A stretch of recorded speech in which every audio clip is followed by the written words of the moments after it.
News, the Supreme Court tonight handing Republicans a major defeat, shutting down their argument that thousands of mail-in ballots in Pennsylvania should not be counted. This is CNN investigates another Supreme Court ruling that is affecting voters in the state of Virginia, where 1,600 people were purged from the voting rolls for not being American citizens. The court siding with the Republican governor of Virginia, Glenn Youngkin. The problem was that it was more complicated than that. Many of those people actually are citizens, legal voters who then got scrubbed from the system. CNN managed to track down some of them. Renee Marsh is out front. Just weeks before Election Day, daily purges from Virginia's voter registration rolls. Republican Governor Glenn Youngkin calls it an effort to prevent illegal non-citizen voting, something that rarely happens. CNN got access to the list of 1,600 people and called over 100 of them. While we did identify non-citizens, we also found many citizens who are eligible voters. Are you a citizen? Some of them were even born in the U.S. and had voted in several previous elections without problems. It's a bit confusing that, I registered and now I'm not.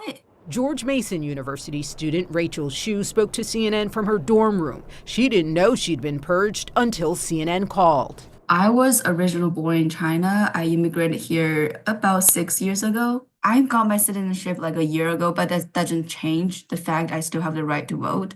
So that's really weird. She's still not sure why she was purged. Neither is 21-year-old Abdullah Al-Mosawa, who even sent CNN a picture of his U.S. passport as proof of citizenship. He learned about Virginia's daily voter registration purges on TikTok, then realized he was affected.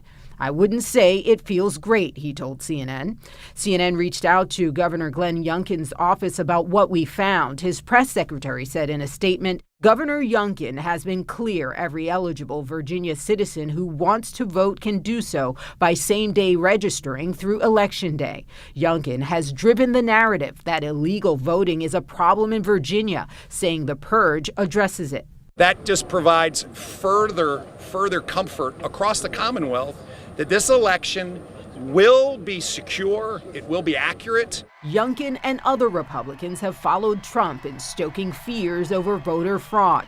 Trump baselessly claims illegal voting is part of the reason he lost the 2020 election. Removing illegal voters off the voting roll should be a big priority for this country. While the Virginia purge involves a relatively small number of voters in a state not considered a battleground, voting rights groups worry about the chilling effect of the purge on eligible voters. It's also causing a lot of fear within immigrants and new citizen communities more generally who are getting this information via social media and through the grapevine and hearing that there's some sort of issue and that people could be prosecuted for felonies. As for Hsu, she says she won't be deterred and plans to re-register and cast her ballot for the very first time on Election Day.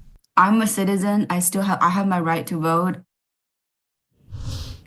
Well, Erin, the most important message tonight, any Virginia voter who has been purged and you are a U.S. citizen, you're eligible to vote, you can use Virginia's same-day registration process to vote in person at early voting locations through this Saturday, or you can vote on Election Day at a polling place. All right, Renee, thank you very much. It's fascinating, just to hear from those voters, the citizens. I want to go now to the Democratic Senator Amy Klobuchar of Minnesota. So, Senator, you hear Renee talking to that woman in Virginia who was purged from the voter rolls, even though she is a citizen, she is eligible to vote. Now, Renee did lay out that, and there are loops, but she can still register. She can still vote according to Virginia law. So she would be able to vote. The people on that list who are not citizens would not. Do you think that this is a situation that is ending in a fair way or no? What we see across the country is that Republicans are making it difficult for legal voters to vote. We know that it is illegal for people who are not citizens to vote, and that is a crime. But when they start kicking people off the rolls who are actually legal, as the people that the CNN reporters talk to, that is a major problem. Fortunately, in Virginia, people can register, but of course they don't know exactly were they kicked off, were they not, and they're going to have to go and check, hopefully by going there early. That's better off for them, not on the same day, even though they can do it on the same day. Let us make that clear. but they can actually register. So I hope all those people find out and go right away to their polling places or their early voting places and make sure that they're registered. But this is the Pennsylvania story, actually. A similar thing in that these people were simply, this is about envelopes. They were simply, when people have an envelope issue of which envelope did they use, they were simply allowing them to make good on that so they could still vote ahead of time. And the Pennsylvania court said, of course, they should be able to do that. This ruling went a good way in that the U.S. Supreme Court allowed Pennsylvania to keep curing these envelope issues. But this all started with a Republican suit. So what you're seeing with the Kamala Harris surging in the polls, as you guys just pointed out, in places like Wisconsin, Michigan, and now Pennsylvania, Donald Trump is back to his old games. He is doing everything to try to suppress the vote and then seed misinformation so that afterwards, if and when he loses, he's going to claim it's not fair. And everyone has to be on their A game to make sure that people know that they can still legally vote and go to vote. So I want to ask you about that. The Harris campaign said it does fully expect that Trump will declare that he has won on Tuesday, regardless of whether he wins or loses. And I know that this has actually been a big topic in your own Senate race against the former professional basketball player Royce White. He once tweeted out a photo, actually, Senator, of him with the words "Trump won" written on his head during a game. And you and he had a debate just the other day. Here's what he said. Did Donald Trump lose Minnesota in 2020? It would appear so.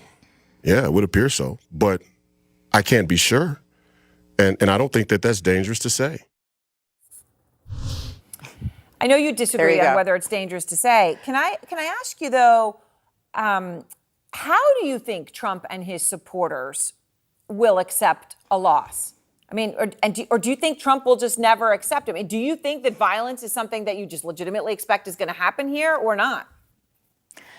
There have been a lot of changes to our laws, including the Electoral Count Act that I worked on with Democrats and Republicans as chair of the Rules Committee, that we have made that is going to make it very clear that you can't mess around with the electoral ballots and you can't use leverage with one member of Congress to object to the result. That does make a difference.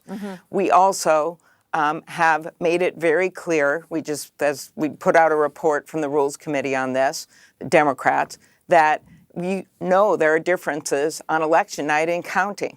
Pennsylvania and Wisconsin, for instance, do not start counting their ballots from their citizens until that day of the election. Right. Michigan has made it a little easier, like many other states. They're at least opening the ballots for jurisdictions over 5,000, so they will be able to count things quicker. Do I wish Wisconsin and Pittsburgh